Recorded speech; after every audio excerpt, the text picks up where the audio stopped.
इनके बारे में क्या कहेंगे? जैसे कि अभी मैंने सुना कि आप लोगों को किसी आदमी के ज़रिए से ये बोला जा रहा था कि आप लोग एक उलमा हैं, हाँ, और आप लोगों का काम है कि मस्जिद में जाओ, नमाज़ पढ़ाओ, है कि नहीं, और लोगों को जो मस्जिद से समझ ले बोला आज अय्याशी कर रहे हो, बोला मोबाइल लेकर। और बाकी दूसरी बात कि ये अय्याशी के बारे में सही बात है कि अय्याशी के बारे में गंदा जुमला इस्तेमाल। उनके बारे में क्या कहेंगे? आप लोगों को कैसा लगा? मैं उनके बारे में यही कहना चाहूँगा कि मिले नीच से तो बने नीच, मिले अच्छा से तो बने अच्छा।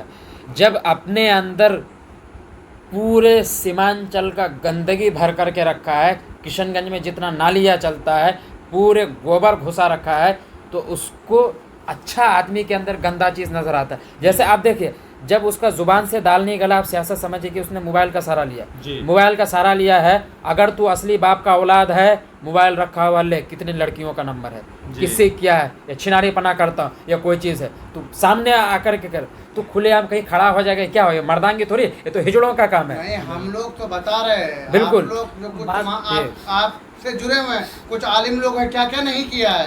असल में उसका कहना है, नहीं इशारों में बोलिए उन्हीं लोग का चट्टू पट्टू है। हाँ बिल्कुल, चट्टू पट्टू है इशारों में। आप लोग का आका ने क्या नहीं किया, सीमांचल को आज मतलब बदनाम कर दिया। हम लोग को तो मतलब वहाँ तक तो गया नहीं, अल्लाह माफ करे, ना ले जाना भी नहीं। सोचने वाली बात है कि कोई चाहता भी नहीं है, एक पैसा बोला ना, पैसा मिल रहा है कि आज ऐसा बोल सकता है।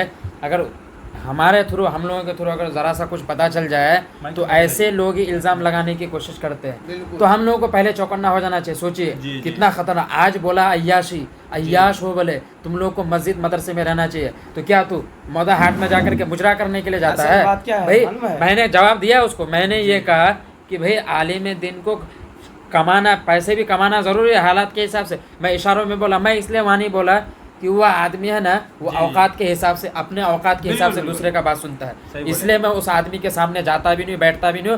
मैं उसका तो खोल देना चाहिए था पोल। उसका औकात नहीं है जो मेरे सामने में ऊंचा आवाज से बात करेगा। उसका बाप जब कहता है मेरा नाजायज औलाद है, तो हम और आप कौन होता है बोलने वाला? अरे वो कौन होता है ज्ञान हमको कह देगा?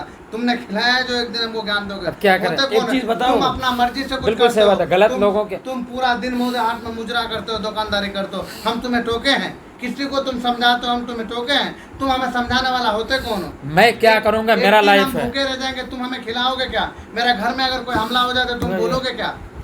सबसे पहले बात, डॉक्टर साहब ने जो सवाल किया कि आप लोगों को मतलब इस तरह से जो काम में नहीं आना चाहिए, जो आदमी बोला है, खुले तौर पे वो बदजुबानी किया है। कहना चाहता हूँ कि सबसे पहले बात है कि अगर मुफ्ती अतहर जावेद साहब हैं, मुफ्ती अब्दुल्ला सालिम चतुर्वेदी साहब हैं, उसके बाद मौलाना बदरुद्दीन अजमल साहब हैं, इसी तरीके से मुफ्ती इस्माइल साहब हैं महाराष्ट्र के, तो ये मतलब इन लोगों के नज़दीक में क्या ये उलमा मुफ्ती क्या बेवकूफ़ है? क्या बेवकूफ़ी है? तब ना कर रहा है सर। आज अगर ये मुफ्ती अगर ऐसा सोचते तो ये लोग नहीं आते इधर पार्टी में, तो सोचते कि भाई गलत है, सियासत नहीं आना चाहिए था। तो ये खुला तौर पर मुफ्ती इस्माइल साहब महाराष्ट्र का जो है वो मायानाज शख्सियत हैं, इमाम में भी इमामती करते हैं पूरे जिला का, और फिर जुमा के दिन नमाज भी पढ़ाते हैं, फतवा भी देते हैं, काजी है, उसके बगैर एक भी मसला कहीं जा नहीं सकता है। तो इतना मायानाज शख्सियत जो है कि वो सियासत ना कर सकती है।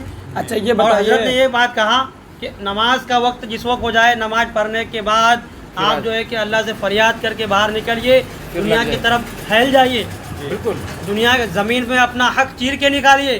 अगर अपना हक अगर किसी कहीं भी कोने में है तो अपना हक को लेने के लिए आप पीछे मत हटिए, चाहे वो सियासी एतबार से हो, चाहे वो दीनी एतबार से हो, चाहे वो मिली एतबार से हो, चाहे किसी भी एतबार से हो। हम अपने हक को, चाहे जिस तरह से हमारे हक को मिलेगा, हम अपने हक को लेके छोड़ेंगे। उस वक्त तक हम नहीं छोड़ने वाले हैं, उस वक्त तक हम पीछे हटने वाले नहीं हैं जिस वक्त तक हमारे हक नहीं मिलेगा। हमारा हक हमको जिस वक्त मिल जाएगा हम उस वक्त तक हटना छोड़ देंगे।